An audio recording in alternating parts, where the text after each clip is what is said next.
Hello to everyone for joining us today for the fourth webinar hosted by the Small Arms Survey and the Mapping Actors and Alliances Project in South Sudan. I'm Christopher Carlson. I'm a senior researcher at the Small Arms Survey, and I coordinate regional projects out of the survey's regional office here in Nairobi. I'm glad to have all of you with us today.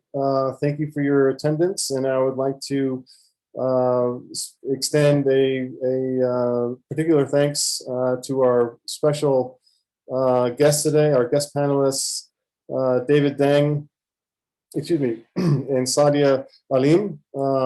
They will have a formal introduction momentarily, but first what I'd like to do is just say a few things about the project. For those of you who are new to the MAAPSS project, or perhaps even the Small Arms Survey, the Mapping Actors and Alliances project in South Sudan began a few years ago behind the general idea of developing a very easy to use who is who website in South Sudan to aid the work of diplomatic staff, of aid workers, and others working in or on South Sudan. Today, the site has expanded from its beginnings to include over 800 profiles of individuals, political parties, and armed groups.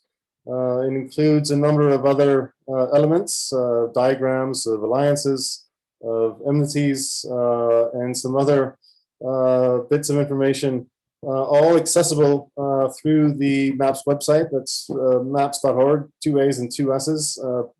That'll be posted in the chat box momentarily. And if you haven't registered already, I please certainly encourage you to do so.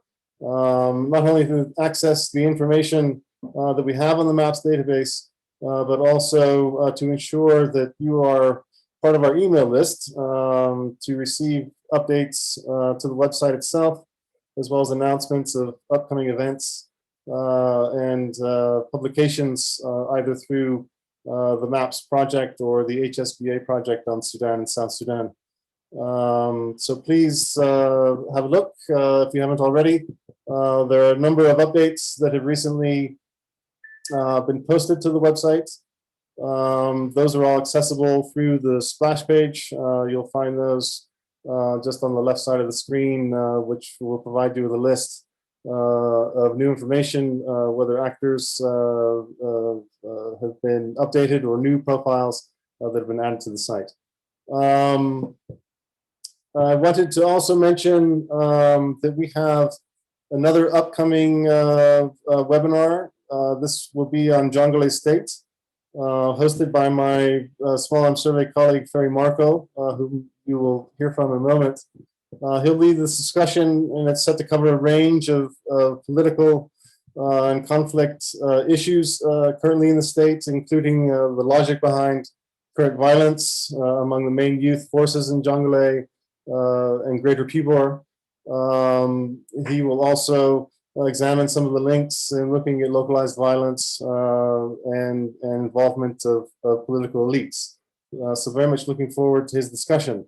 Very glad to also announce that joining Ferry for this webinar will be Pauline Eloff of the World Food Program.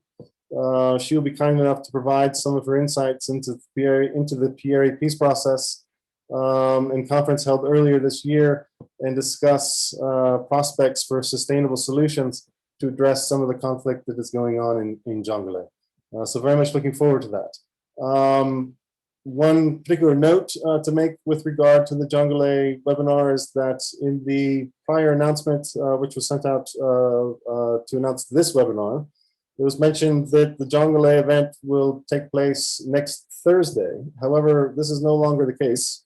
We postponed the Jonglei webinar to June 10th, and I will send out an announcement which will land in your email boxes with all those details so that you can register for that event. Before I pass things over to Ferry to introduce today's topic and our panelists, we'll be recording the webinar. You'll be able to find this webinar posted to the Small Arms Survey's YouTube channel And there you will also find the previous webinar on Unity State. So please go there for our previous webinars and other interesting things that you may be inclined to have a look at concerning other small arms survey work in the East Africa region as well as elsewhere. One other note to make, and that is the panel discussion today will be followed by a Q&A. And I ask that anyone who has questions to please post those within the chat box, and we will address those, the panelists will address those following their discussion. We will not identify anyone who asks questions, so you will remain anonymous, and that is to allow for you to feel free to ask whatever you like. We will continue the recording through the Q&A, so this will also be part of the recording posted onto the YouTube page. That's it for me. Ferry, why don't I hand things over to you? Maybe I'll just mention one other thing before you jump in, Ferry. We were discussing beforehand whether we would have people's videos on while they are discussing. We've opted not to do that out of consideration of our colleagues and friends in South Sudan who may be experiencing some internet technical challenges should we have a lot of video as part of today's panel discussion. So I hope everyone is comfortable with that, but we'll otherwise have our videos turned off. So thanks. Ferry, over to you. Thank you, Christopher. Hi, everyone. Thanks for coming. It's great to see such an interest in this topic, which I think is super important and super interesting.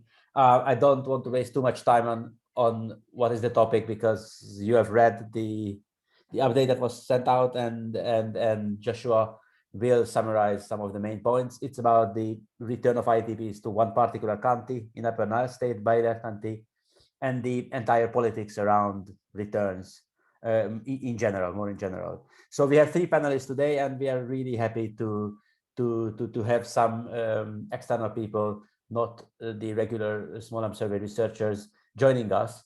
One is Saadia Aleem. She's a protection cluster analysis and monitoring advisor, which is hosted by NRC. And she has extensive experience researching, monitoring, and documenting human rights and protection concerns. And previously, she was the senior protection manager for IRC, Syria Cross-Border Program, where her responsibilities included establishing new protection monitoring mechanisms for northwestern Syria. So she has a wealth of experience, and she has experience in South Sudan, having worked here from 2014 to 2018 as a human rights officer with UNMISS. And she was initially based in Malacca in Upper Nile state, where she documented and reported on a variety of protection issues, including conflict-related sexual violence and child recruitment. And she is a graduate of the New York School of Law, and she was a recipient of the prestigious Ruth Tilden Kern Public Internet Scholarship.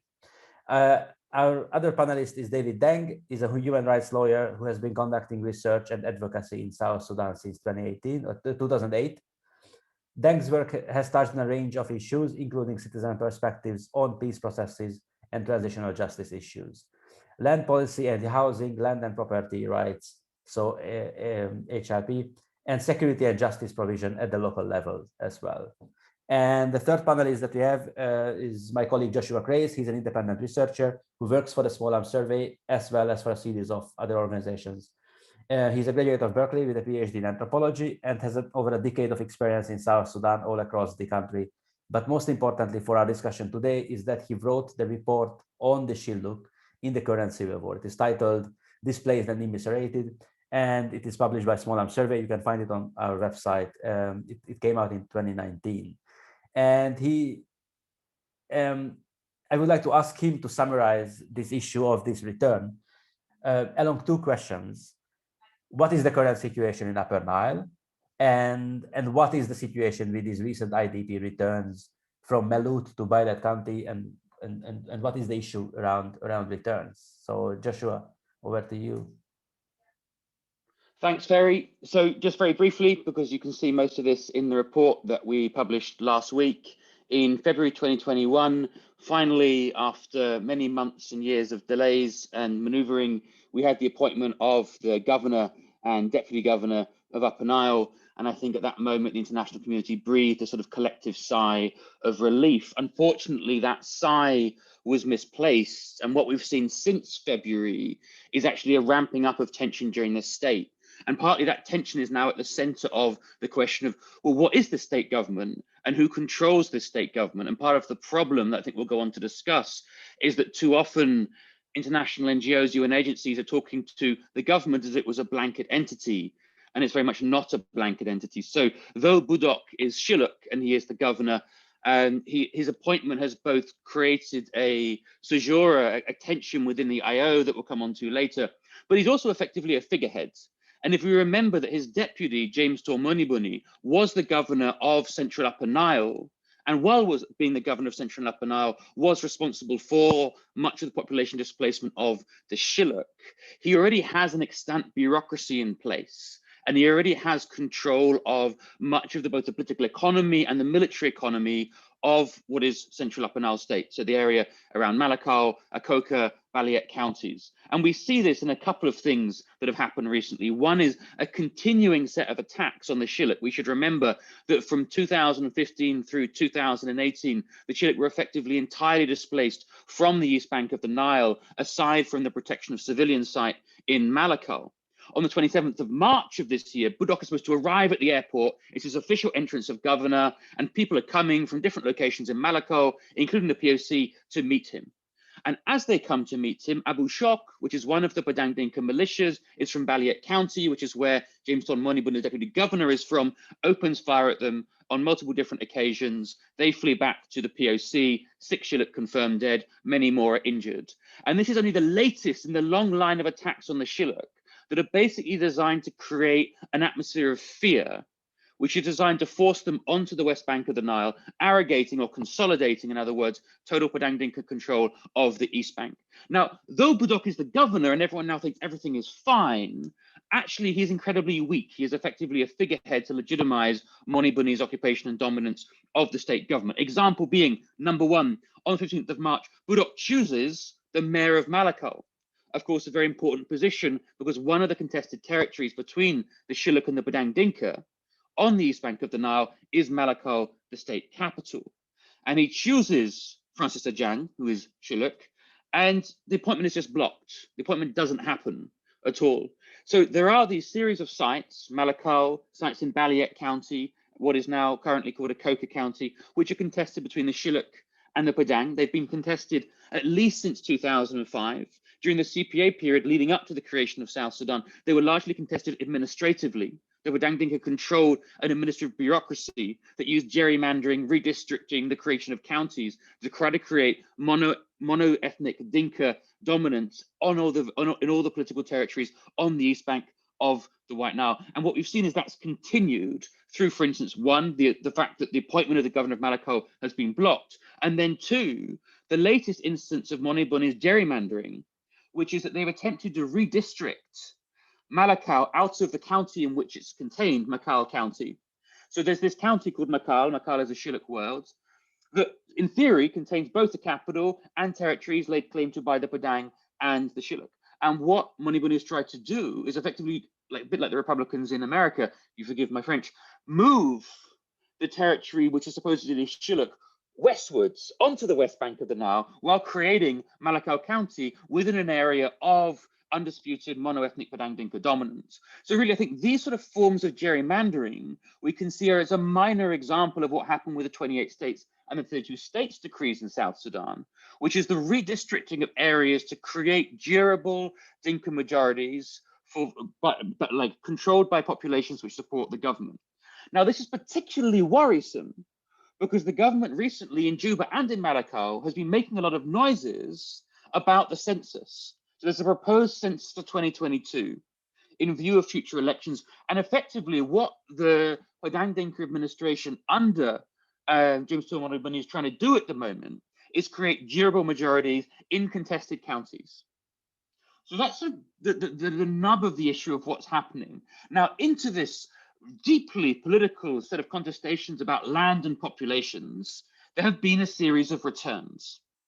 Now, the first step, what you first need to remember is that in both 2015 and 2017, the then totally Padang Dinka administration in Upper Nile moved people from Juba into Upper Nile in order to lay claim to territories that were once controlled by the Shilluk. This was, in the words of the UN Commission for Human Rights, what they would call population engineering, designed to create demographic shifts that legitimize what were de facto violent displacements of a population. Now, in 2019, some more Padang Dinka were moved into Balliet County. So Balliet County was 2005, lived in by both the Shilluk and the Padang Dinka. During the current civil war, there's been displacement of both populations. The Shilluk have been displaced either into Sudan or into the POC or across onto the west bank of the White Nile, whereas the Padang Dinka were displaced to Melut, where there was an IDP camp. In 2019, the Upper Nile Solutions Working Group, which is a sort of rubric of agencies working in Upper Nile, which includes both international NGOs and UN agencies, move, with the approval of the Upper Nile state government, around 3,000 refugees into Balliet County. A lot of the trucks, the movement for this was guaranteed by the UNHCR. Now, what's important to recognize about this 2019 movement is that everyone being moved is from a Padang Dinka subsection, the Ngok Laluak, which is the subsection of James Todomonibun. And it's also the subsection of the man who violently moved all of the Shilluk off the west bank, off the east bank of the Nile before James Todomonibuni, which is Cholton Balok, who is now the most powerful Padang Dinka military commander and is the Deputy Minister of Defense in South Sudan. In 2020, the UNHCR again decides we're going to move people, but unfortunately, for all their enthusiasm, the pandemic intervenes. At the end of last year, 8th of December 2020, the OCHA receives a request from the RRC, so those people designed to tasked with returns, interaction with humanitarians, of the Central Upper Nile state. Now, this should immediately send off alarm bells because, of course, since the move back to 10 states, Central Upper Nile state doesn't exist anymore. So we're getting a request from a defunct RRC asking the OCHA and international agencies to support the return of 36,000 IDPs from Melut to Balliet. This should also ring alarm bells because according to the census in 2009, Balliet's only got a population of 48,000, and since then, there's been a creation from Balliet of Ekoka County, which is, by the way, a mono-ethnic Padang Dinka county designed to increase representation of Dinka counties within Upper Nile, but I digress. So we're talking about an incredibly complicated political situation in which it's very obvious that the Padang Dinka political administration is trying to use populations to create durable shifts on the ground. On the 25th of March of this year, Monibuni writes a letter to UNMISS and OCHA as the deputy and acting governor of Upper Nile, though there, of course, there is a governor, but we can leave that alone. And a day later, the Intercluster Coordination Group, which is led by UNHCR, decide indeed to facilitate government-backed returns to Balliet County. So that's not come from the office of the governor. It's come from the office of the deputy governor, who's decided to act on his own. And there are some questions here. And I'm just going to run the questions very, very briefly, because I think we can return to them in the panel discussion. One is that, of course, there have been clashes between the Padang Dinka and Nur youth near Ekoka and Melut in February, just a month before the request is made. Post facto, after those clashes, there's been recruitment on the ground in Balliet County, as well as in newer areas in the south. So we're talking about returning people to an area in which there's ongoing recruitment. Now we're also talking about returning IDPs to an area which is at IPC4. We're then also talking fundamentally about returning people to an area which are politically contested by two groups. Now, there are a couple of different very quick responses I want to sort of get out of the way as being not like just nonsense, really. One is the claim that, which is the initial UNHCR claim, that these people had to be moved because apparently the roads were going to be too bad to move them later. Well, that doesn't answer the question in the first place of whether they should be moved, nor does it answer the question, even if they should be moved, why they should be moved to Balliet, which is a contested territory. Then they were moved to three places: Rayangnom, Nagyar, Balliet town, and Agong. And the claim is that those three places are not contested by the Padang Dinka and the Shilluk. Well, the fundamental problem is that in view of the census, any population movements into Balliet are going to change the demographic balance in a county which is contested. So whether or not you're going to find a place in Balliet which is somehow not contested is going to shift the logic of the politics of the county at all. And I should say, moreover, and I'm sure we can come to discuss this, in a situation when there's been actual ethnic cleansing and then population engineering, what international organizations should not be doing is trying to find the one minor sort of island of opportunity, end quote from the UNHCR spokesman, in which they can intervene. So these are some of the concerns. Sadly, none of these concerns were addressed in the 1st of April report written by the United Nations, the Upper Nile Solutions Working Group, which went to Balliet. Instead, the report said, relations within communities are stable and cordial. There are no HLP issues. There are no problems between groups. Land in Balliet County is Padang Dinka ancestral community land. So what we have in this report is a total whitewashing of the political and historical situation. The word Shilluk isn't mentioned in the report once. It's claimed that the area is ethnically homogenous. And this, of course, is getting the story precisely backwards. The area is ethnically homogenous, but that's because ethnic displacement has taken place. It's not historically the case. So I think a few of the problems here with this are broader just than the question of Upper Nile. Because what we've had thus far is we've had 5,654 people move from Malacca County to Balliet. We have the spectre of more returns onto the east bank of the White Nile. We have the spectre of these movements back into politically contested areas in view of a census in which demography will be politically meaningful. But it's also really important to state that this is now going to be occurring across South Sudan. That we already have returns into Nasser in politically contested areas. With a view of the census, the Office of the President has been very enthusiastic about creating these returns more broadly throughout South Sudan. We have populations in Uganda, populations in Sudan, and this raises a really important series of questions. And those questions very basically are, under what conditions should returns be supported? And I'm not going to sort of answer these questions because they're going to come up in the panel discussion. It just seems to me clear that one of the situations in which they should not be returned is where only one side has the possibility of returning. When the Shilluk is still trapped either in the POC or on the West Bank, and the Padang Dinka of the very group of the deputy governor who has arrogated power to himself, has the chance to return his people. And I'll leave it there, and I'm sure we can pick up things in the panel discussion. Thank you, Joshua. It's quite a lot of information to go through, but I think the overall picture is clear for everyone, and it's really detailed in the report that you can read. So we just prepared a few questions that I will first pose to the other two panelists, and then we can get back to your take on that, Joshua. But my first and most important question is this UNHCR assisted return to Balliet country, is it concerning for you as well? So I pass it on to Saadia and David in the order as you would like to go. I can go ahead if that's okay. The short answer is yes, it's deeply concerning. And Joshua has laid it out more beautifully than I can, but we are talking about an area where displacement was a deliberate tactic of the war, that we are seeing all over the country, that it's been, there have been de facto and de jure attempts to seize ownership of lands. And we have significant documentation by various UN bodies about the targeting of the Shilluk or Cholo people.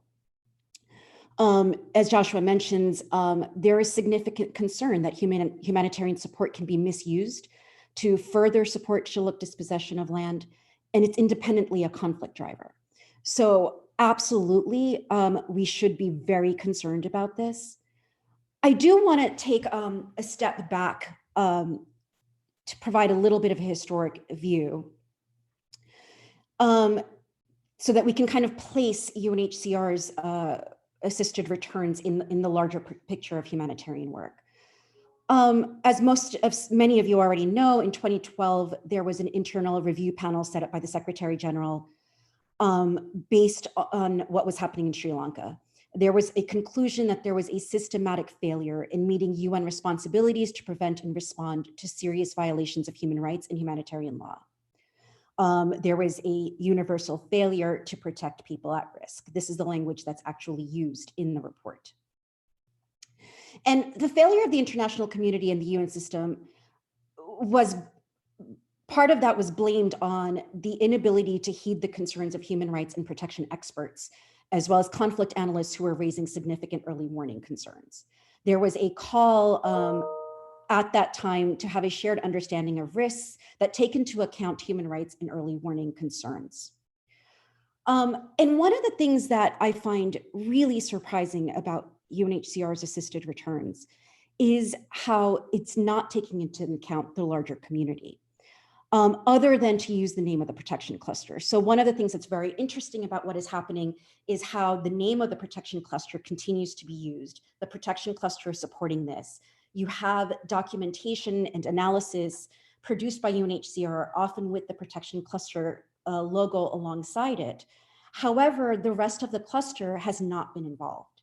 One of the great strengths of the cluster system lies in that it doesn't speak on behalf of one agency, but it's a coalition of protection agencies, UN protection agencies, INGOs, and NGOs. But the rest of this group has been sidelined. And the way that we have been sidelined has also been interesting, right? When these issues are raised, UNHCR's standard response is either personal attacks or to basically say, you know, these other analysts, they've been here too long, they're traumatized by what's happened. Anyone with any expertise on the region or the subject matter is just sidelined. UNHCR is making a statement that there is a consensus reached on this. What has been surprising to me over the last year has been that there's actually been significant agreement by the South Sudan experts and conflict analysts and human rights and protection people across many of the agencies and the international humanitarian community. And those voices are consistently being ignored. So I am absolutely deeply worried about these assisted returns, but I'm also really deeply worried about the larger process in which significant human rights concerns and early warning concerns are being ignored. Thank you, Saadia. David, do you have something to add? Sure, thanks. Yeah, I thought I'd also maybe speak to a couple overarching points that have arisen in what's been said thus far.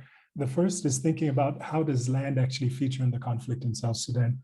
And I think it would be a stretch to say that the conflict was triggered or is sort of fundamentally caused by land issues. But once the fighting started, land very quickly became embroiled in the conflict. And at a fundamental level, it's about fighting for control of territory. But I think as Joshua's description showed, it's also about fighting for control of administrative processes and in this respect, land governance processes. Particularly in the current situation where other sources of revenue are lacking, control of these processes can be a way of sort of earning revenue, but also demonstrating power and sort of sovereignty and legitimacy somehow.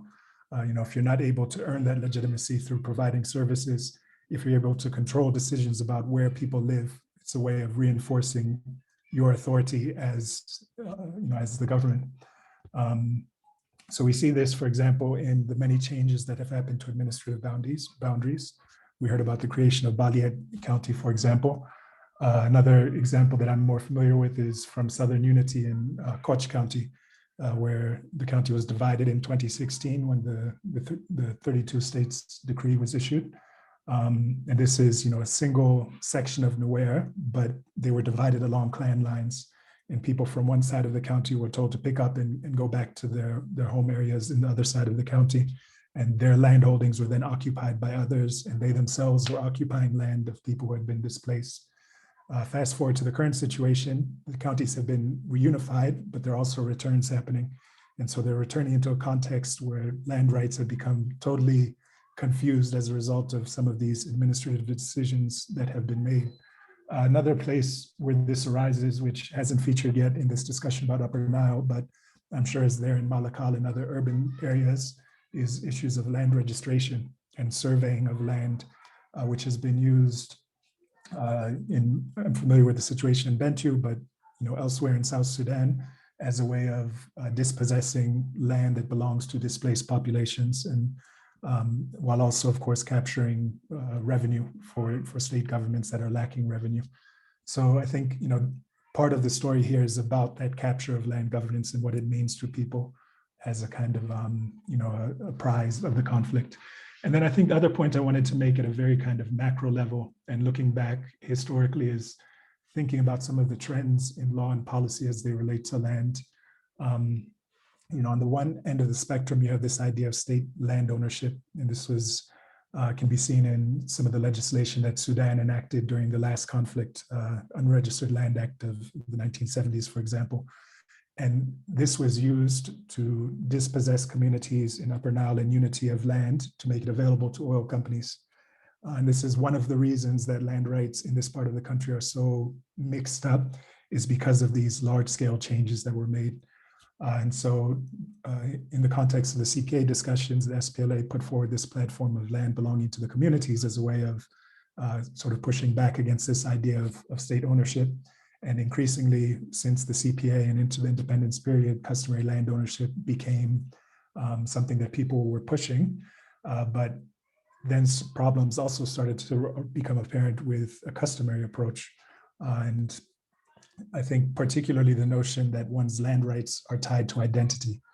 That in and of itself maybe isn't a problem, because I think that's probably been a feature of land rights in South Sudan for a long time. But changes in the current context with increasing value of land, the high numbers of returns that happened after the CPA, the commodification of land, that all of these contributed to, in some ways, the customary system wasn't as well able to accommodate them. And they pushed us towards increasingly restrictive notions of identity, and became a means of excluding people from land rights through these kind of customary systems. So we're now in this kind of place where, on the one hand, I don't think there aren't many people who want the state to also, again, be kind of free to make arbitrary decisions about land without thinking about the people who are living there. But at the same time, we're seeing these problems with the customary approach where they're reinforcing these kind of exclusive and restrictive notions of identity that are, generating tensions among groups.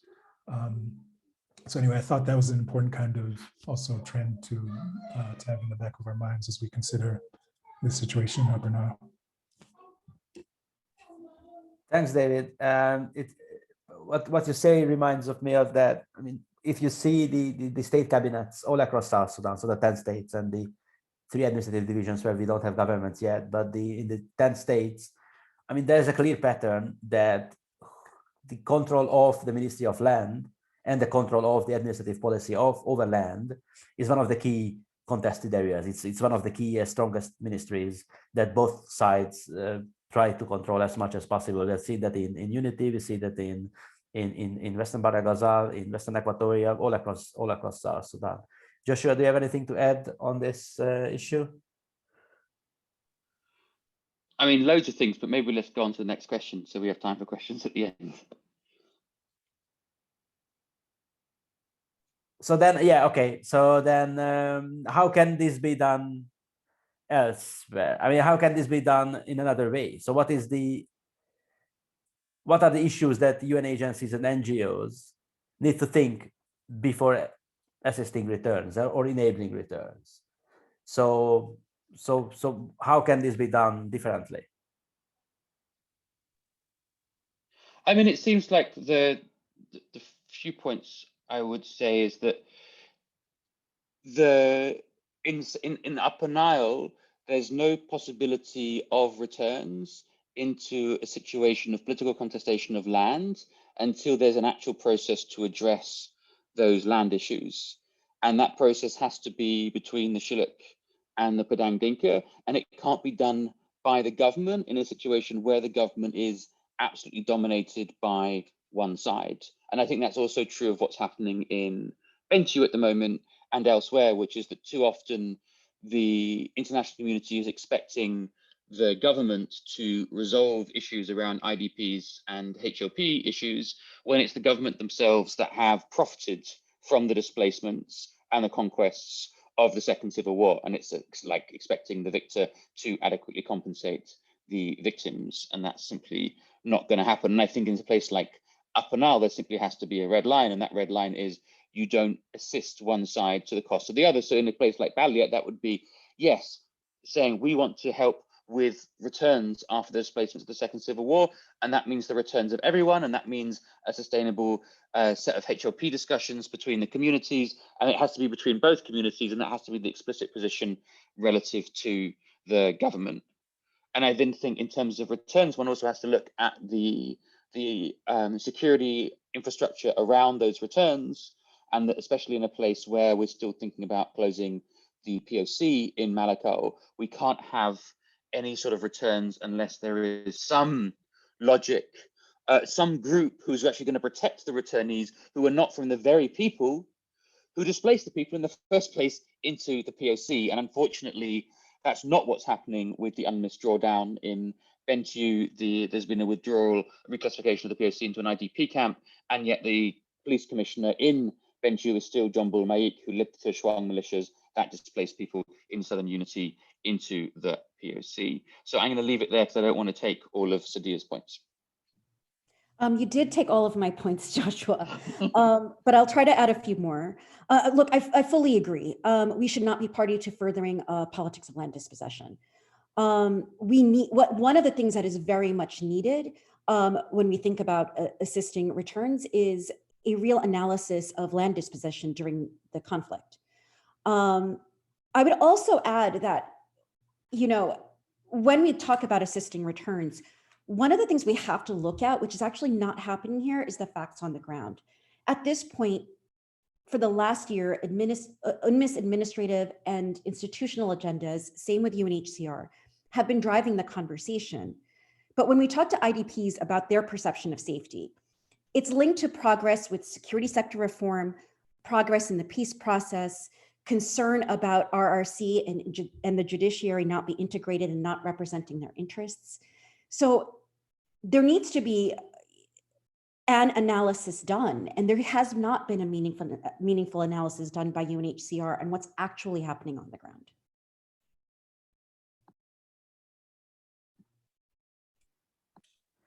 Thanks, David?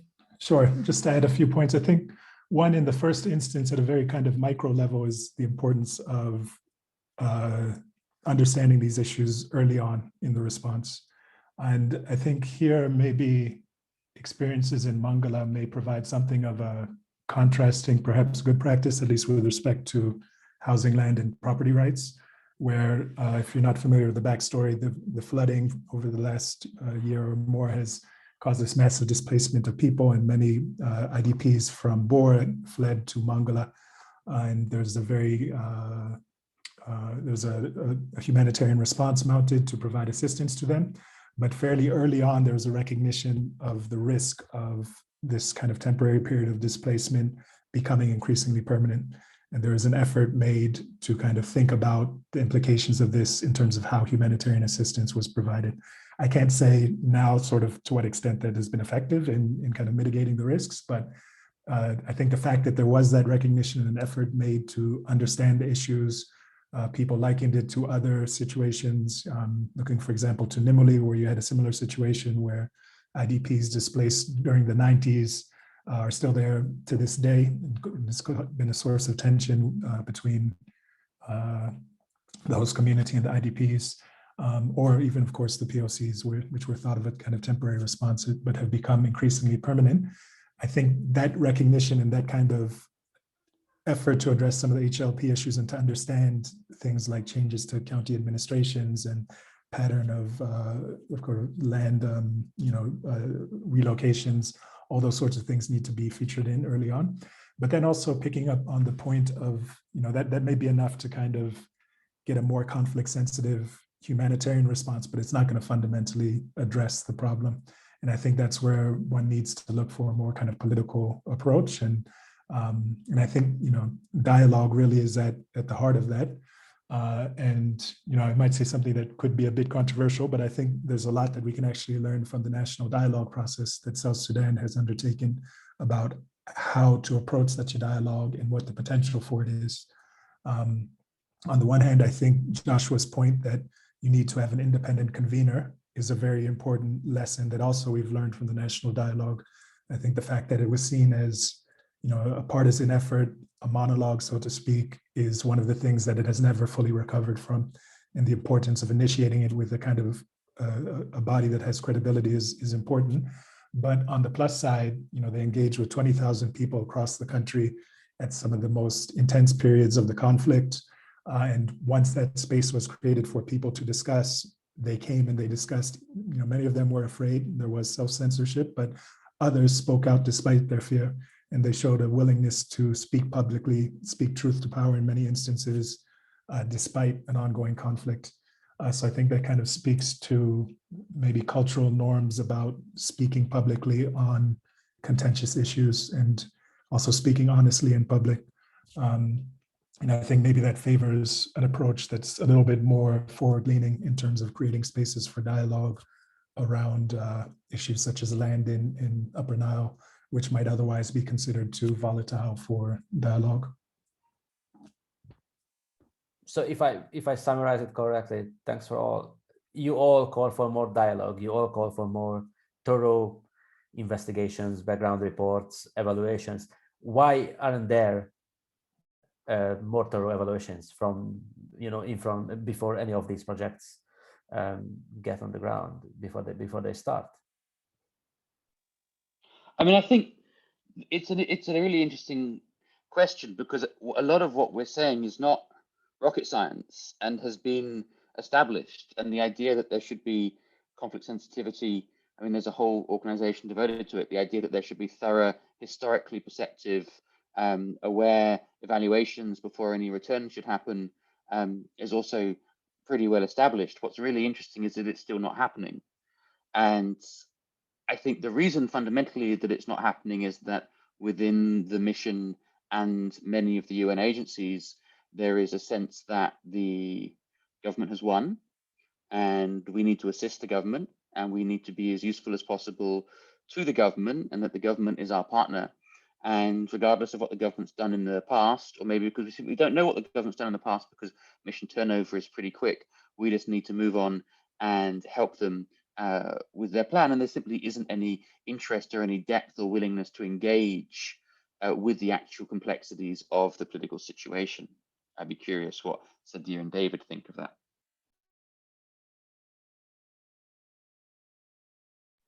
Yeah, if I maybe just add one point, just briefly to also point to the role that maybe the IGAD peace process has played in kind of getting us into this situation. It's probably more an act of omission than anything that they deliberately did. But this peace process was predicated on the idea that you just get these few dozen or however many leaders at the national level back together and everything else will sort of fix itself. And there was no effort made to understand the different ways in which the conflict was playing out in different parts of the country.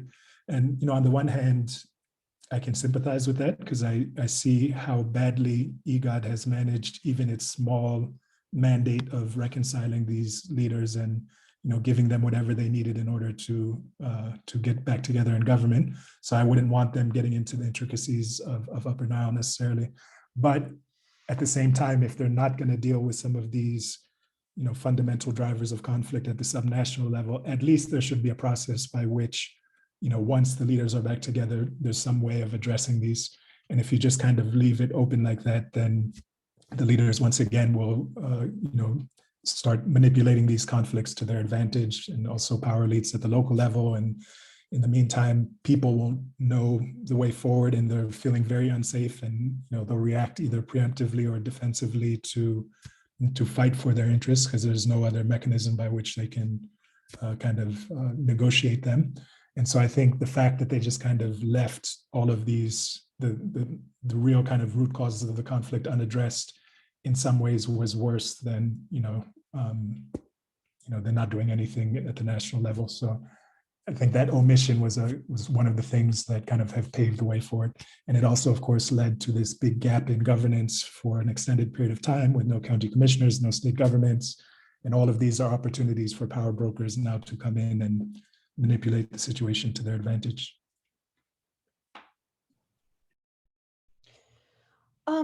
With respect to the question of what kind of evaluations need to be done or were done.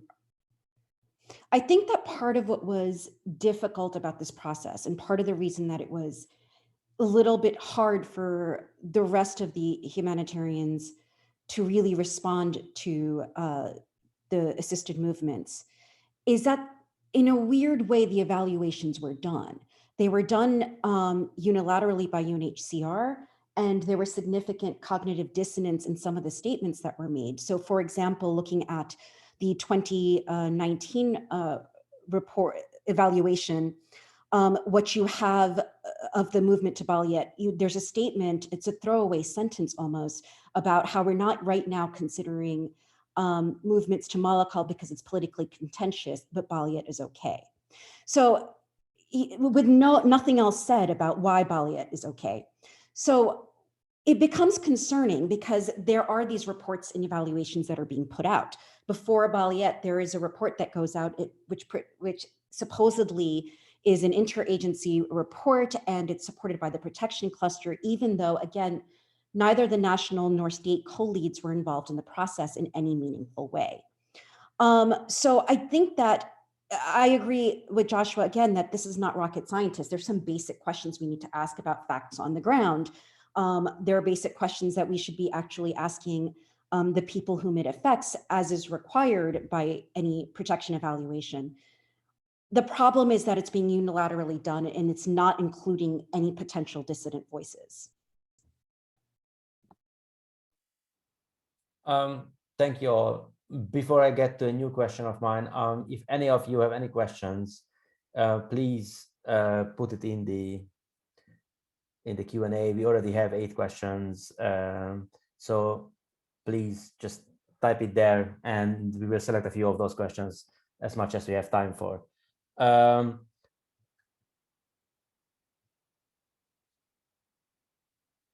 So just because there's some very interesting questions coming up, so I just maybe the last question I would like to pose to you before we get into a discussion. What is the broader picture in relation to returns in South Sudan, let's say over the next year? And what should be the position of UN agencies, donors, and NGOs? I mean, this all goes into the questions of national sovereignty. You don't want to work in a country where you exclude the government. You don't want to support a government that is excluding part of its population, etc., etc. So, what is the broader picture for you in this post-era CSS strange peace, no war times?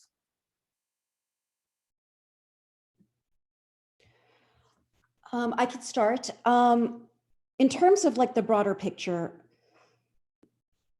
and again, apologies for those of you that have heard me complain about this before, but I do tend to think of things historically.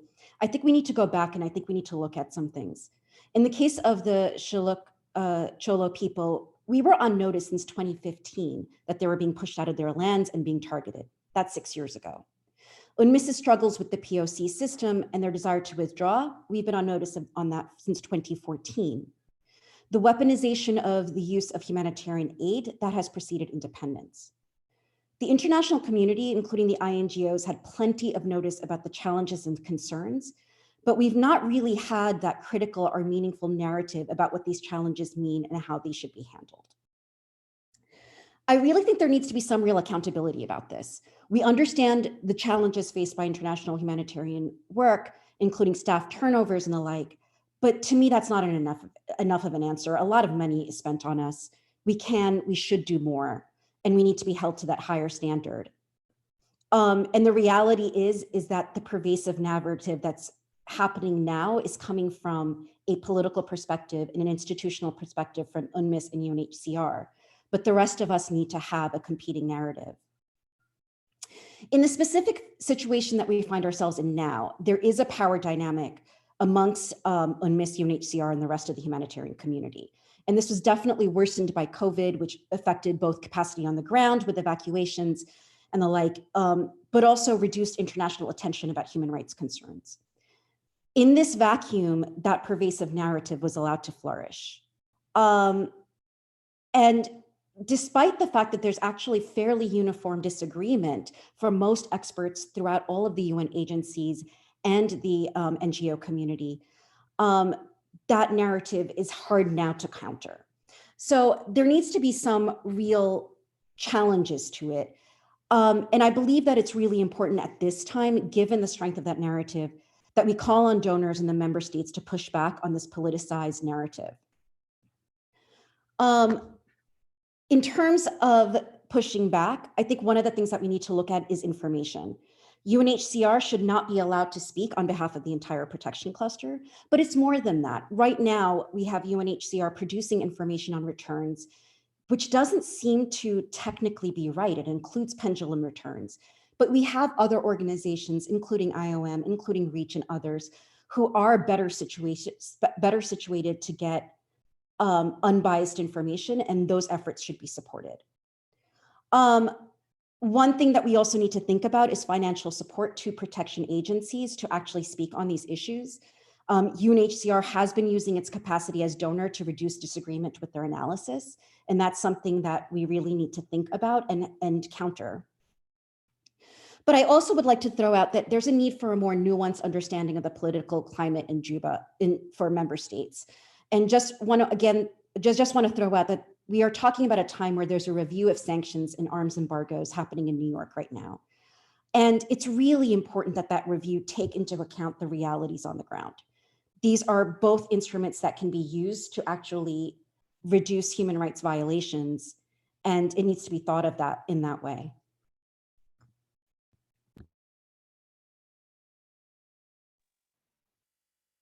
Thanks. Maybe if I just add a few points. I think one, looking at the kind of broader return context, I don't know, maybe it's useful to compare it to the post-CPA period. And, you know, at that point, you had millions and millions of South Sudanese returning, you know, starting before independence and, you know, increasing after independence.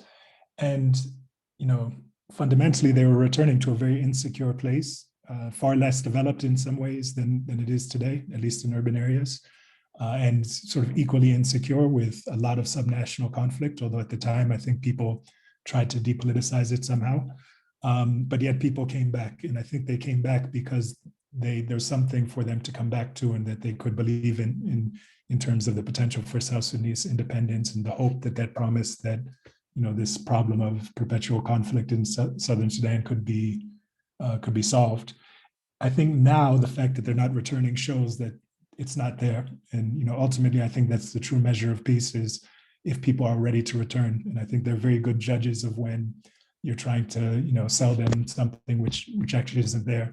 And the fact that they're not returning in big numbers, I think, points to the real instability that persists in South Sudan, and how much it's sort of, you know, in some ways teetering on a knife's edge. In other ways, it's already completely, you know, a disaster. So I think looking at the interests of various actors in this setting, in many ways, people are a source of legitimacy, and returns are a source of legitimacy. So clearly for the government and its plans about retaining its legitimacy as a state within the kind of global order, the return of people is critical for them, and it allows them to keep buying into this fiction of the peace agreement. Maybe even gets them through some kind of electoral process where they get a renewed mandate for, you know, however much longer they can kind of make it last. But then also for humanitarians, I think its returns are a source of legitimacy, where, you know, you've seen $1 billion a year poured into humanitarian assistance in South Sudan, another $1 billion poured into a mission, a UN mission, but yet consistently all of the indicators have gotten worse and worse and worse, to where we now have some of the worst kind of food insecurity indicators that we've had, you know, since probably the last war, the 22-year war. Famine, or poverty rather, is at 80% now compared to 50% around the time of independence. So I think for humanitarians too, the return is something that can help them to kind of legitimize their presence in the face of, you know, increasingly critical voices about, you know, what's being done in South Sudan and where all this money is going, and also other priorities coming up now in the age of COVID. So I think people in that way are kind of a chip that people are playing for. Yeah, I'll stop there. I'll just add 2 points to the excellent things both Saadia and David said. I think there's something about our language here which betrays us, and I think there's two words one should focus on. One is the word returns, that in the post-conflict environment we have now, there aren't returns per se, because they're not returning to something. We're in a radically new political environment, and there's been multiple layers of displacement and multiple layers of claims of right and justice. And so I think there's too much which is attended to the idea that we're going back to where we were, and therefore it's right and it's somehow non-political and natural. Whereas the reality is the changed contours of the 10 states, the fragmentation of power under Craze's regime in the last 2 years means there are no returns. And the other is the idea which UNHCR holds on to like a pendant on a bad night of storms, is the idea of spontaneous returns. And you sort of see these checklists where everyone has signed their name that this is a spontaneous return. And I think those sort of checklists and this idea of will is used to sort of avoid the reality, which is that, of course, in a place like Malacca to Baliyet, all of these transfers are done with the sign off and the direct encouragement of the government. And you're not going to get something which is purely spontaneous, just like you're not going to get something necessarily which is purely forced. Everything's going to exist in a messy gray space between them. And that the use of these words shouldn't enable us to sort of try to escape the grayness of that politics. But if the question wasn't what should be done relative to these returns, because I think we've all stated that well enough, but what will happen, then unfortunately David is totally right, which is that returns are a mutual legitimation exercise for both the international community, which also gets funds from it, and the government, which also gets funds from it. It was very clear in the case of the returns from Malacca to Baliyet that one of the great rewards that Mobuni and Cholton Bolok could give to their constituencies was the reward of humanitarian assistance when they return home. And that sort of politicization of aid, I think, is inescapable in the current context, but sadly that will not mean that it doesn't happen. Thank you all. If you agree with me, I can jump into some of the questions because almost a dozen lined up, and they are quite interesting. And if I don't call on anyone, then any of you can just jump in if you feel that this is something that you want to answer. So the first one is that what is a plausible solution for resolving the Malacca territorial dispute, given the existing politics in Upper Nile state? I mean, I think you can always come up with infinite possible recommendations, and I've done some of that myself to my shame, about sustainable community discussions between the Shilluk and the Padang Dinka, and of course the Nuer of southern Upper Nile. But the reality is, at the moment, as the anonymous attendee says, given the existing politics, the current political situation is such that there is no reason for the Padang Dinka to be interested in resolving the Malacca territorial dispute other than by consolidating control of Malacca. And until that situation changes, there is no reason to think that the territorial disputes in Malacca will ever be a dispute resolved. And I think it's also important to say here that they're not fundamentally territorial disputes, that none of the so-called territorial disputes on the east bank of the White Nile are territorial in nature. They are administrative, fundamentally. There are infinite locations along the bank where people can possibly graze or build settlements. They've never been expressed as territorial disputes. They've been expressed as administrative disputes. And the reason that ACOCA is created in 2010 is to create another county with administrative control, which can then attract, for instance, INGOs, which can then have its own money coming in from government. So I think the resolution of the territorial dispute is, one, to realize it's political and not territorial, and that two, it has to occur at a political level, and that ultimately I don't think the international community has any capacity to do, because ultimately that will only happen when Olon or another Shilluk representative who takes over from Olon, though that seems unlikely in the present, is reincorporated within the government. And actually I think that given a strong enough Shilluk presence within the government of Upper Nile, which will turn on the political chessboard of Juba and Malacca, actually the territorial disputes fade away pretty quickly. They're not substantive. What's substantive is the fact, and here is, I think, the real problem, is that increasingly since 2005, increasingly again since 2011, and increasingly again since 2018, the politics of South Sudan has become increasingly zero-sum And it's been about different ethnic groups going down to different sections, guaranteeing control of administrative power. And I think that development is the most destructive thematic development in South Sudanese history. And it's not stopping, it's continuing apace at the moment. Anyone else? I mean, I fully agree with everything that Joshua said. And the characterization as it becoming a zero-sum game is definitely concerning. As a side note, just in terms of the evaluations that are being done at the UNHCR level, one thing I also would like to caution about is this desperate desire for there to be peace and for things to have been resolved. Even under better conditions, it would take time to do this. And we need to be comfortable with the fact that it takes time to do it correctly. Okay, thanks. I jump on the next one. As you mentioned, Olonyi, I go to this question. What is the likely outcome of the standoff between Riek Machar and Simon Gatwech Dual / Johnson Olonyi, which deepened even further today? So it's ambiguous. Right now, it seems as if what's happening is that Machar's control of the IO is increasingly narrowly around a series of loyalists, and that a lot of his control, even of the rest of the country, is actually controlling Juba and his pretend control. So that's clearly the case in Southern Unity, where his appointments to commissioners are not going there. They are very close figures, very, very close to him, who are remaining in Juba, and they sort of retains the administrative power without having the substantive power. That's clearly true on the West Bank of the White Nile today. He has no effective control of the Agwelek. That's evidently true of the Low Nur. And yet, it seems to me like the most durable position for the next 6 months or so is that both Simon Gatwech and Olon remain within the IO, even if they're not answerable to the IO leadership.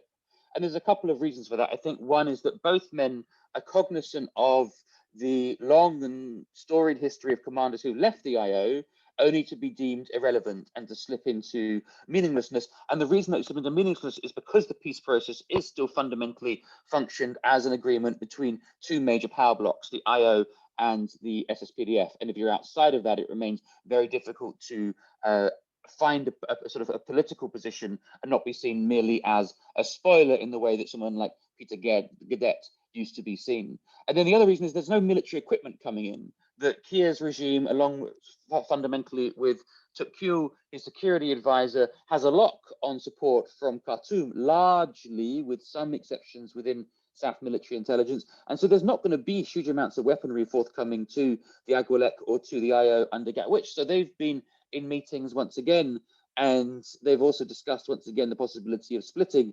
But at the moment, it seems to be what they're trying to do is push Machar as much as possible to both have a say in Juba, but also to get Machar to sort of try to reassert some sort of independent control. I think in that effort, they're unlikely to be successful because basically Machar is now serving at the behest of Kiir and is almost entirely reliant on Kiir for whatever power he retains. So I think the likely outcome of the standoff, sadly for the moment, is something like a standoff. I think the only exception to that would be if there was a really violent attack on the Shilluk on the east bank of the White Nile, say, for instance, if UNMISS withdrew force protection from the POC and it turned into an IDP camp.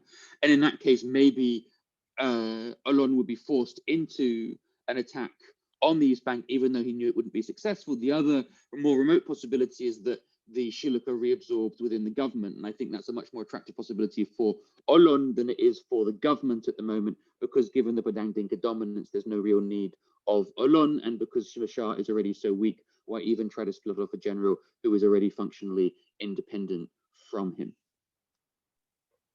I can deem that this question is answered if there's no urgent things to say from David and Saadia to this. So maybe I can jump on to the next one, which is an interesting one. It's the question is that the return program also infringing on Nuer communities and their land. So it's between the Shilluk and the Padang Dinka, and is it infringing with the Nuer in Upper Nile state or no?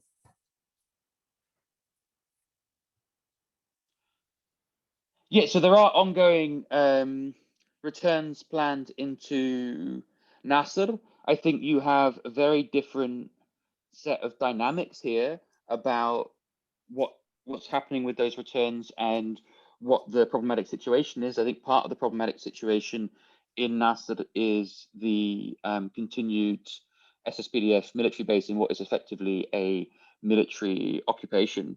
And then two, the lack of IO leadership and the splits in the IO leadership about how those returns should take place and where they should take place.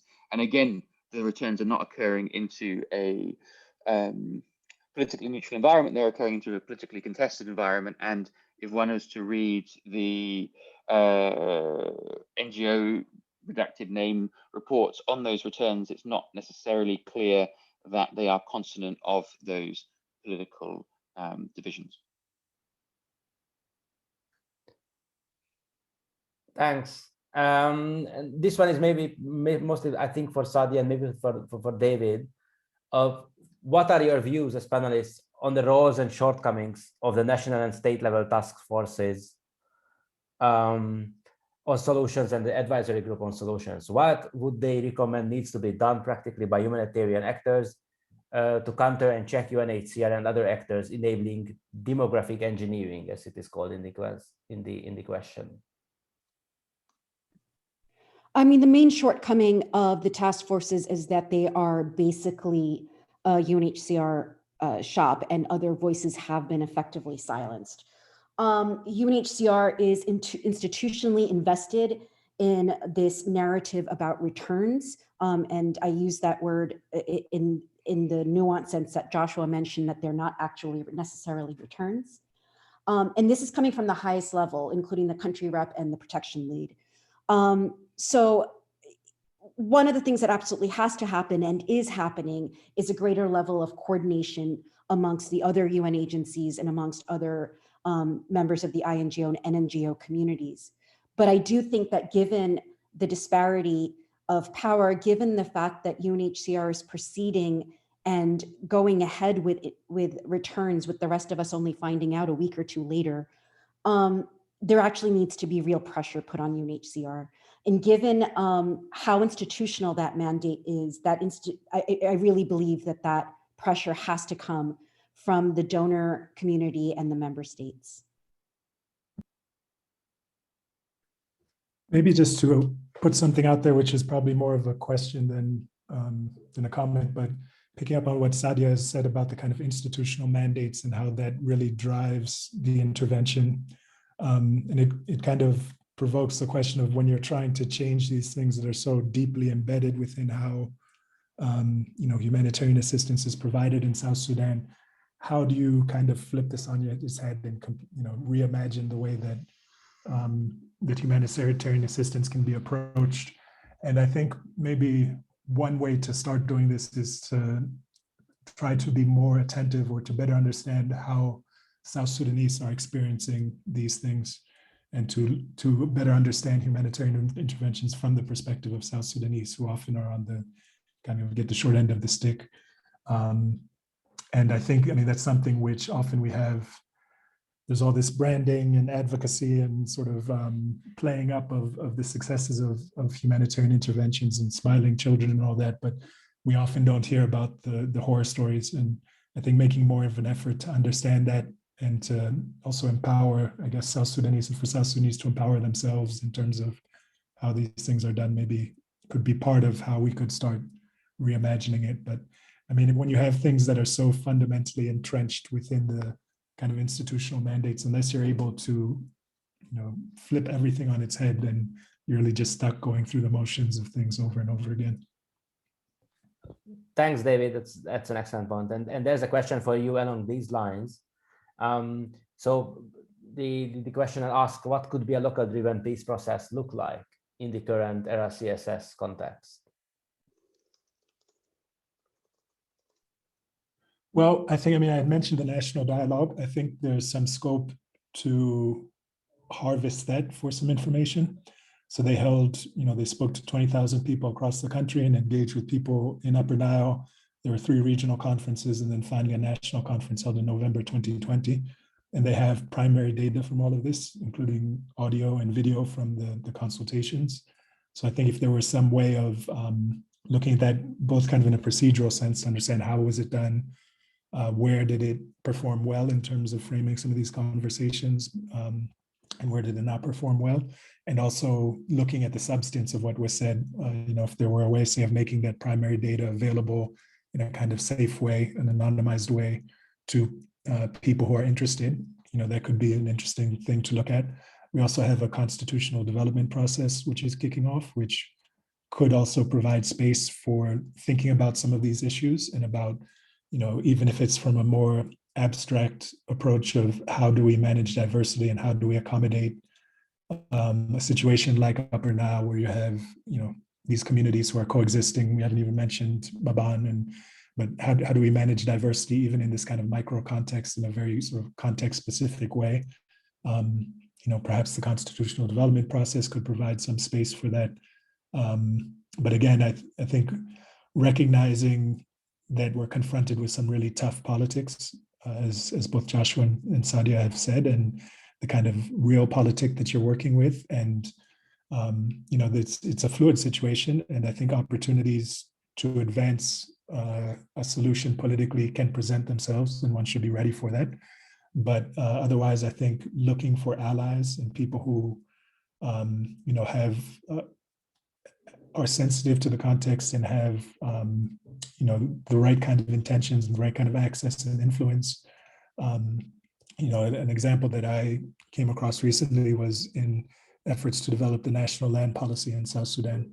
This was something which was started back in 2006 and kind of fell by the wayside when the conflict started, but was revisited in 2018, partially due to the kind of leadership of a member of parliament in the land committee, who kind of single-handedly brought this issue back and went back and reviewed the land policy and tried to adapt it to the current conflict setting. And we're on the verge of enacting it, but then in the last minute, last year, it got revoked. But I think finding people like that who are able to kind of galvanize support and to move ahead, those sorts of things are needed. But I don't think there's any necessarily kind of magic solution. I think one has to kind of bide your time and have a strategy and be prepared to respond when opportunities present themselves. And are you optimistic that the reconstituted TNLA, it will still be possible? Because all these 550 are single-handedly appointed by one of the parties. So, very few, some, but few people who had been elected in 2010 remained in the TNLA. And there's been a lot of effort with respect to the land policy to involve people. There was workshops held around the country on women's land rights, workshops with parliamentarians. And I think the policy, in interest of full disclosure, I was involved in kind of reviewing it and revising it. But I think we made an effort to kind of make it reflect the realities of South Sudan and to, to try to reckon with some of these issues of land restitution and the rights of displaced populations. And at the very least, it provided a framework for discussing some of these issues. And I'm always optimistic, so maybe when I don't even have calls to be, but yeah, I guess we'll see. I think it has the potential to, to capture something which could be useful. Of course, you can't legislate these problems away, and one only gets so far through, legal reforms in a place like South Sudan. But it does create space for the discussions to happen at the very least. Thank you. Is there anything to add from Joshua, Saadia? Because if not, then there's a question for Saadia. I think mostly for Saadia. So the question is, how could the protection cluster or other elements of the 8 sectors response be strengthened to avoid similar violations of humanitarian principles as part of the future returns processes? For example, should a peer review and endorsement of protection or CS assessment be required before any decision are taken? I'm normally not a fan of creating extra layers of bureaucracy, but given that UNMISS and UNHCR over the last year have been providing analysis and claiming that they're speaking on behalf of others, it might be nice to actually have others be able to clearly state what their positions are. I think, again, my answer is going to be similar to what I was saying before, which is right now, there are very strong institutional pressures on both of those organizations to produce a certain narrative. We need to challenge that. Support is needed from donors and member states to actually ask for a more nuanced view. And certainly peer review and endorsement would be great, but there's also plenty of independent bodies that are producing information, such as Small Arms Survey. So hopefully there will be a greater reliance and a shift to looking at independent voices on this issue and looking critically at statements that are being made. Pendulum returns are not returns. So let us look at the facts more carefully.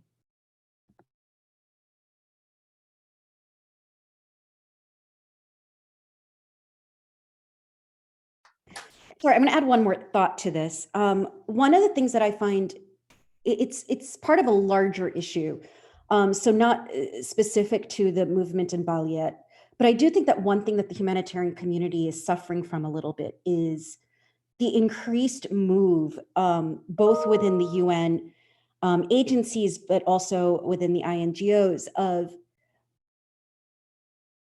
having more siloed roles, having more people who just look at their role in these very limited technical capacities without looking at the larger context. And there seems to be a reduced space for voices of people who actually are experts in their field and experts on the context and how they work together. And this is part of a larger trend in staffing that I think many of us have noticed and talked about. But it is, I think, a lot of the inability to really respond to these narratives on returns is because we don't really have the right people in the right places. Thanks. Thank you. I think maybe the last one before we wrap up. And I think this is mostly for Joshua, but of course, maybe it can go for others, or maybe there's two more questions I would like to ask. The first one, Pagan Amum and Lama Call, two influential Shilluk politicians, seem very quiet on the returns issues and on the loss of Shilluk land, reduced access to resources and influence. Am I right? If so, do you have any thoughts on why they would be silent or less vocal? So I think this one is mostly for Joshua, but then anyone else can jump in. Sure. I mean, I think historically we have to see that since really since the constitution of the SPLA, partly those large national Shilluk politicians have tried to lay a claim to not simply being Shilluk politicians. And that's certainly the case since the signing of the CPA in 2005. That historically what you've had are politicians who have tried to make multi-ethnic alliances in Juba. And so, of course, people like Pagan Amum were punished, right, in the 2010 gubernatorial and local and state level elections. Neither figure particularly have a constituency on the ground among the Shilluk. For Lama Cole, that's especially the case since the Tiger Faction New Forces were defeated in the north of the west bank of the White Nile.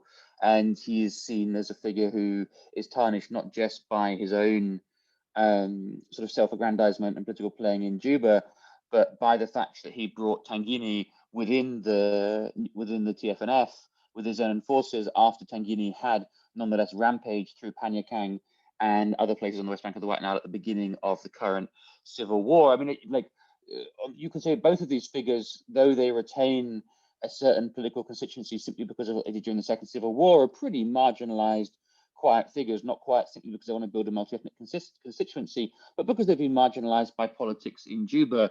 We've seen, of course, within SOA that Lama Cole has not received a single position for any of his forces. His people have been marginalized, and he's really lost the political battle to Josephine Lago and Denai Chagor. And Pagan equally has very little political force. Neither man has any sort of substantive voices on the ground. I mean, that's also true of all the Shilluk who are within the government ambit. I mean, I think the real possibility, which the government already started exploring in around 2018, was, can we engineer a split in the Shilluk because supporting the IO since 2015 after their force out of the government coalition has been quite so disastrous for the Shilluk. And it remains the possibility that there is a Shilluk figure who could come in and effectively split the support of the Shilluk for the Agwalek and for Olon. And the government, of course, have been past masters at trying to introduce those splits within opposition coalitions. A variety of different Shilluk figures have positioned themselves to do that sort of thing. I don't think ultimately that those splits would improve the Shilluk position, but that's the reason why Amum and Akol are silent. They're both marginal to the Shilluk, they're marginal in national politics, but they've also predicated what little power they still have on the fact that they don't speak on Shilluk issues as Shilluk. And I'll just quickly address the other anonymous attendee's question on this, which is that, do you think there's a real possibility that Padang Pressure will end up pushing Olon to react militarily? No, I mean, like, it's a possibility. I don't think it's the most likely thing that will happen. And I don't think he will leave the IO, but I think that if it were the case that there were a serious push to remove, for instance, the Shilluk from the IDP camp, if it was reclassified, then Olon would have absolutely no alternative but to launch whatever minimal attacks he could, simply to maintain his power, because his power base is not homogenous. It's not like the Shilluk universally support him. There's been much disquiet with Olon's leadership, both because he's largely from the south, from Panyakang, and has engineered, and then there are the extant divisions between him and Okiech, or the commander who was called Okiech, who's now dead, between the north and the south, but also because he's been acting pretty erratically in a variety of different ways, shooting officers at the training grounds and so on, and also because he's been amassing a fairly substantial economic empire from controlling the trade routes along the river. So there's a great deal of dislike of Olon, and the only way Olon would be able to maintain power, I think, is to react to some sort of attack. But I don't also think that that attack would sort of herald some collapse of the IO. The IO is basically an administrative and bureaucratic and diplomatic fiction, which is put in place by the international community, which, as much as the government sees it as in their interest to maintain that fiction. And the current logic of political violence in South Sudan is largely of pretty fragmented struggles, which seem putatively local, even though that they are, in fact, national. And I suspect that what would happen if the Shilluk were attacked on the east bank of the Nile is something very similar to what we're seeing currently in, for instance, Jonglei. So sorry, everyone, we are running out of time. So the very last question, and I think this is maybe for everyone, but I would like David to answer first, because he has wealth of experience in dealing with land issues. And the question is the following: a great deal of land was leased opacally to international business interests, especially in Jonglei and Pibor areas. Where do these leases stand now? Have any of these international parties tried to assert their lease rights? So David, please. Yeah, I think the short answer is that we don't know. As you said, as the question implies, these were opaque land deals in the first instance, and the only way that they came to light was through kind of traveling around the country to a local level and speaking, compiling things through that way, and it hasn't been repeated since. There was an effort to kind of revisit that initial research in 2015, and it suggested that many of those initial deals were no longer active, that maybe the agreements are still in place, but the businesses weren't asserting their rights. And definitely we're not seeing the kind of large-scale displacement of populations to make land available for businesses that we've seen in other African countries. But the other interesting trend was that land acquisitions by national actors and political elites seem to be increasing. And just speaking anecdotally, there does seem to be some basis for thinking that a lot of these politicians are getting involved in land deals. And sometimes these things even can become intertwined with issues of displacement and humanitarian interventions. There's some rumors around the situation in Mangala that I mentioned earlier. A certain senior politician was encouraging displaced people to settle around Mangala in the interests of kind of reinforcing this person's land claims in the area. And I think, that's not entirely far-fetched, though I don't know in this particular instance. I can't say whether it's entirely true or not, but those sorts of moves and ways for national elites to begin consolidating their control of land and this kind of process of land concentration is I think, something to watch out for. And, one of the benefits of South Sudan has been that kind of inherited a rather egalitarian land ownership, structure as compared to other countries like, say, Kenya or South Africa, where you have a very small percentage of the population owning the vast majority of the land. In South Sudan, there was far more access to land for people. So I think that process of land concentration is something which, of course, we've seen elsewhere, and which, as we've seen elsewhere, could be a source of future conflict. But at the moment, I think, at least with respect to foreign land leases, that they seem to have dissipated somewhat from that kind of post-CPA, post-independence period. Yeah, just jumping on that before the others come in. I mean, I also see this one in field work, in places like Wau, Western Barra Gaza. Local political elites are rushing for land, building up compounds, renting out for NGOs. The same thing is going on in Bentiu. And one interesting, very interesting thing that I've seen is the new structure of SSPDF since January 2021, when they empowered or reinforced the military production and put very powerful figures to lead military production in every state. And I can see a possibility there that maybe these military elites will try to use land and basically free labor of the necessary unified forces in these lands that they acquired. So Joshua and Saadia, any last thoughts before we jump back to Christopher and wrap up this excellent meeting today? Briefly to jump off what both you and David said, and the short answer is that we don't know about foreign land companies. I think one of the things that's important to underline is that often war is seen as a sort of interruption of development, and I'll put that in inverted commas. What actually this war has done has intensified many of the processes that we saw during the CPA period from 2005 to 2011, and those processes are marketization, growing inequality, growing dependence on wages. And as David started to sketch out, what we've seen is massive amounts of land increasingly in the hands of a political elite, but also herds, which are now increasingly in the hand of a political and military elite. And so this growing inequality, both of land occupation, but also of herds, which are now being treated as effectively capital banks. And at the same time, greater precarization of the population, which is then also largely increasingly dependent on wages to earn money in order to gain access to markets. So the diminution of forms of subsistence agriculture. And it's really crucial to underline the way in which the war has been a fundamental motor in that process of creating violently a process of a capitalist economy. And I think in that situation, it becomes really important to both see, as someone points out in their question, questions about lease rights, but also, if you saw the announcement 2 days ago by FAO, the Food and Agriculture Organization, that it's going to improving the dairy farming sector to be more productive. With those schemes, it's really important to understand just how they affect and integrate into that political economy. And the danger is, of course, what they do is that they ramify and intensify the inequalities that we've seen already staked out during the Civil War.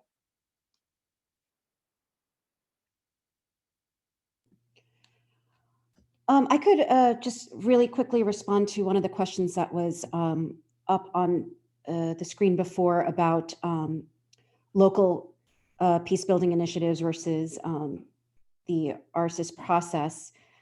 And I think one thing to remember is that this is a peace process that is based on military elites and military elites alone. So one of the things that we do have to do is amplify the voices of, and David mentioned this earlier, but we need to amplify the voices and the experiences of the people on the ground who are actually facing the realities that are happening because of this peace process. Another thing that we have to do is maintain pressure on the military elites to follow the provisions that are less than ideal for them.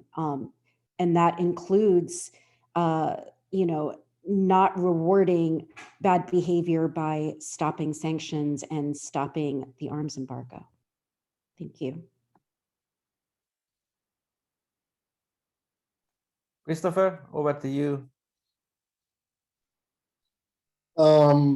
Great. Wonderful discussion. Thank you so much, David and Saadia, for joining us today. And also thank you for, of course, all the attendees for sticking with us for this fantastic hour and a half. I hope that you will join us again for the next webinar, again on June 10th on Jongole. And until then, I hope everyone stays well, and we'll see you next time. Thank you very much. Thank you. Bye, everyone.